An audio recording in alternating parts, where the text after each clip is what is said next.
What's happening, everybody? In this video, I'm going to show you a strategy that literally doubled sales in one campaign. My name is Kern. So what I want to do today is I want to use the oldest trick in the book, which is to demonstrate we can help you by actually helping you. If you want me and my team to build you the stuff you're about to see me talk about, go to roaz.org/talk. It should be somewhere in the description of this video. That is how you spell ROAS. ROAS.org. Our mission is to make your business more money, and we can do it. Okay, let me show you how to double a campaign. Let me give you the backstory. You ready? Let's go to the computer. This is cool. So let me tell you what went wrong and how horrible everything was, and then how we fixed it. More importantly, how we fixed it. So I ran this campaign right here. All right, and so this was a while ago, and the mission was to sell expensive stuff. This was a webinar, and it was driving to a high-ticket funnel, application funnel, and I had very, very high hopes for it, and it worked okay. All right, so here's the spend on this thing. This is the date range. We were running it. Spent about 20 G's, so it didn't go crazy or whatever, because I thought it didn't work. Here's why. All right, so I'm going to come over here. We're going to use this little tool that I'm crazy about. It's called Segmetrics. And what I'm looking at is notably different than what you're seeing in Facebook. Facebook's going to tell you that we got more leads than we did, probably, assuming I can find where, it doesn't even give me the total, but it's saying like we had a ton, right? What I'm looking at here in Segmetrics is the new ones. So these are people who had never been on our list before. The reason this is important is because when I show people stuff like this, they're like, yeah, but everybody knows you, and blah, blah, blah, blah, blah. And I'm like, okay, that's right. That is an unfair advantage that is created by doing the very thing that I'm telling you to do. So you're correct. So what you're going to notice in this particular case study is this, all right, which is these guys, these contacts here were created in this date range, meaning they had never been on my list before, and that's important, all right? So essentially, when someone opted in for my little webinar from these ads, all right, so remember, spent 20 G's, they got this tag applied, all right? And so I know I'm getting techie. I'm just doing it so I can show you, like, we take numbers very, very seriously. Kind of hard to show that you can demonstrate someone's return on ad spend if you don't track properly. So that's why I'm getting all techie with you, all right? So anyway, we're going to get to the cool part in a minute, I promise. So, like, this is how I know who they were. They opted in from Facebook. They got this tag in this date range. And the thing that matters here is what they bought, right? So I'm looking to see in this little tool, all right, the purchase was created during this date range. And so I thought this campaign sucked because, look, I spent $19,900 and I got back $19,700. And I'm not really, I don't really like to lose money. I don't know, call me crazy. I don't think it's that fun. Don't care for it, So here's what we did to fix it, okay? Let me take you back to ye old screen and just let me show you how we literally doubled sales from this thing. What I'm going to do right now is I'm going to show you the revenue that was created after the campaign was over, all right? So look, what you're seeing now is everyone who, opted in during this date range. They were brand new. They'd never been on my list before, and this is what they bought. Now, check it out. Here's what they bought after the date range. Now, let's hope this works properly because this is on camera. Cool. All right, so they bought another $20,000 worth of stuff, which more than doubled the sales of the campaign. How did I do it? Big shocker. I did it with email follow-up, but not just any type of email follow-up. And the reason I'm making this for you is because this morning, I've been working on 2 campaigns for 2 different clients. One of them had like very little email follow-up of any kind, so that was really easy. Another one is a new client, and this client is doing email follow-up like pretty much everybody does.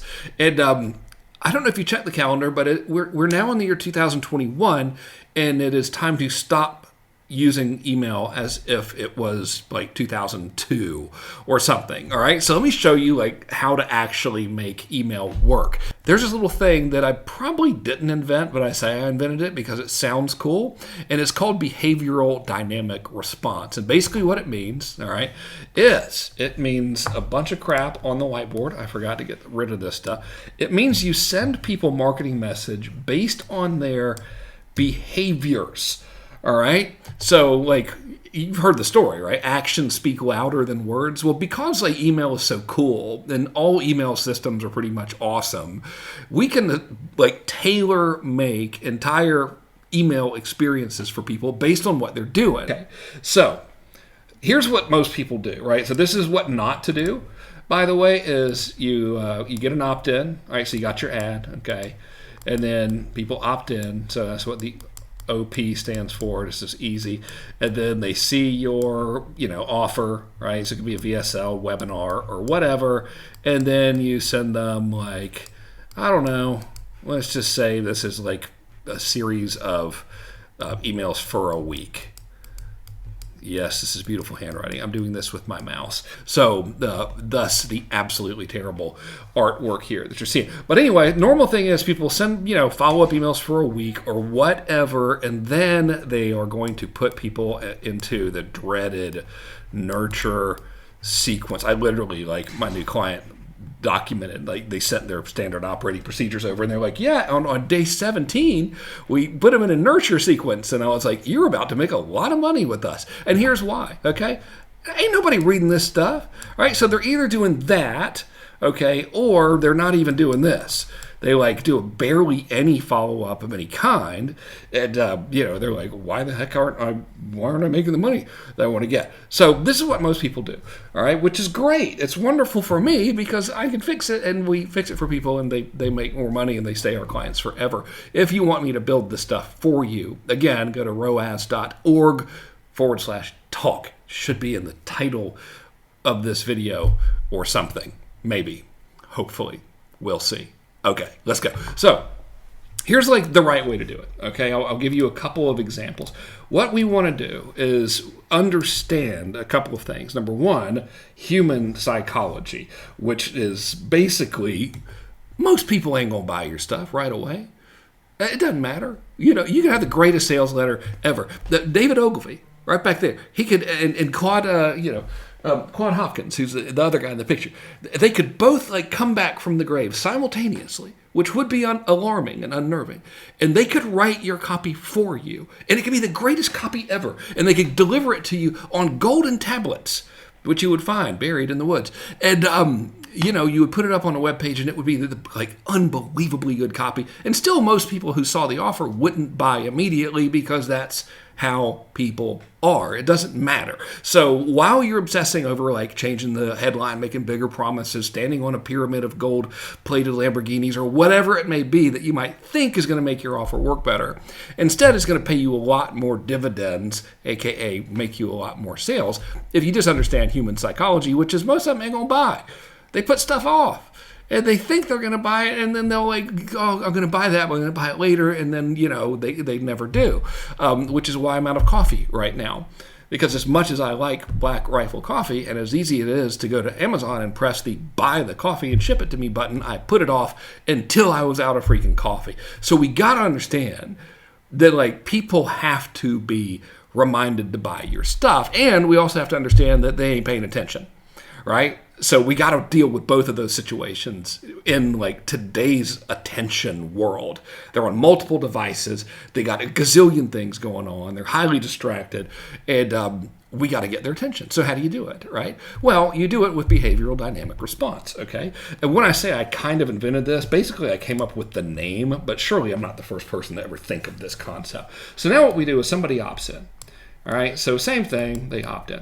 And let's say they are opting in and you're sending them to, an on-demand class, right? Or a webinar, or VSL, whatever you want to call it.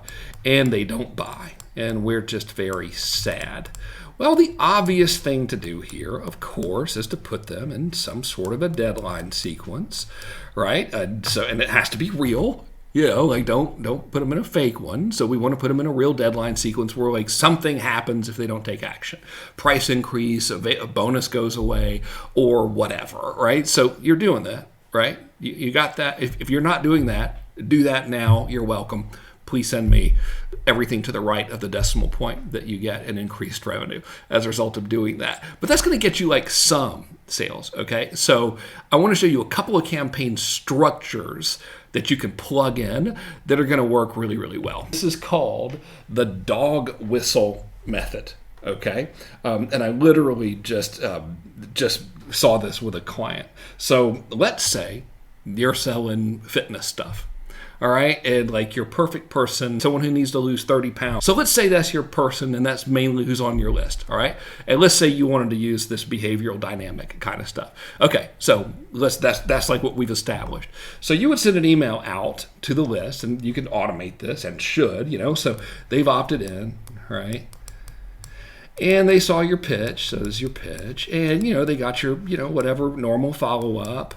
Right. And now we're into behavioral dynamic stuff, right? Which is like custom, super cool stuff. So very first thing we could do is we could create a sequence here, which I would strongly do. This is called the painfully obvious method. And we would send a series of emails, right? And the objective of these emails, so let's say this would be a 3-day sequence. The objective of this email sequence is to get people to behaviorally identify their interest. Now, remember, actions speak louder than words, right? So if someone does something that indicates they're interested in a result, then they're interested in the result. It doesn't matter what they're telling you. So in this particular case, we could create something super basic, and all of these emails would basically say, open or read this. So I'll just say, open this if you want to lose 30 pounds. All right. So that was our thing. So that's just like the headline of it. Open this email if you want to lose 30 pounds by, I don't know, the year 2054. Okay, so that's what we're going to do. Now, the goal of this whole campaign, and this all could be done by automation, is just to track whether or not they actually open it. All right, what it says in the email copy isn't irrelevant. I mean, you want your email copy to be good, but if you're expecting them to open it and immediately give you money, it's delusional. Some people will, but most of them won't. We want to know who on the list is interested in losing that 30 pounds of fat by the year 2057, and we will know they're interested because of the fact we're using dog whistle copy, which is do this if you want result, right? So now everyone who has opened it, so what we're going to do is we're going to look to see, did they open, right?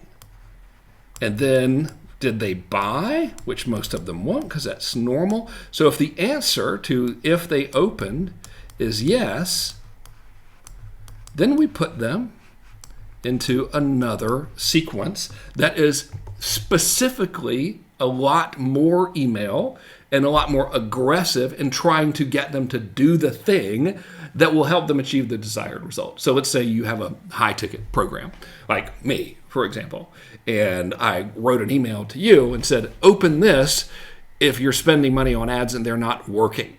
And then the email could basically say whatever, as long as it wasn't insulting. It could say, hey, call me, I can help you, or whatever. And that might, in and of itself, work pretty well. But what really works is I could measure every single person who opened. You use this. It doesn't matter what the email tool is, right? Your email tool thingy will track whoever opens, and then I put them in a sequence of, hey, you know what? Here's how to make your ads work better. Call me. And here's how to make, here's how to write better copy. Call me. Here's how to diagnose what's going wrong. Call me. And of course, because we have an appointment getting funnel. That's our entire funnel. So that type of email follow-up is what caused us to go from, being like, ew, this campaign I spent 19 grand on, and during the actual promotion, I made less than what I spent. Remember this here. It caused us from going like, ew, that totally sucks, to I did that type of follow-up. And what do you know? We're only talking about 945 leads here, So I did that type of follow-up, and what do you know, by gum? It brought in another 20 grand, right? So that's one strategy that you can use to do it, and you should. And if you want, and there's a gazillion ways to do this, by the way. This is like just the lowest hanging fruit possible. It's like super, super obvious, Open this if your dog won't stop barking. So if you're selling dog training stuff, then you would drive them to a sales letter about, how to make your dog stop barking, and their dog is barking because they opened it, and so you'd put them into a follow-up sequence, so sending them a little bit more email specifically on that topic, driving them to an offer. I think you get it. That's one of a billion ways to slice this avocado. I don't even know the metaphor there, but whatever. If you want us to build this stuff for you, we're good at it. We will increase your return on ad spend. We will generate revenue for you, assuming you've got stuff that we can use to do it, assuming you've got raw material. To find out how and if we can help you is totally free. Go to roaz.org/talk. The link is somewhere near this video. Thank you so much for watching. Hope you all have a great day. Take it easy.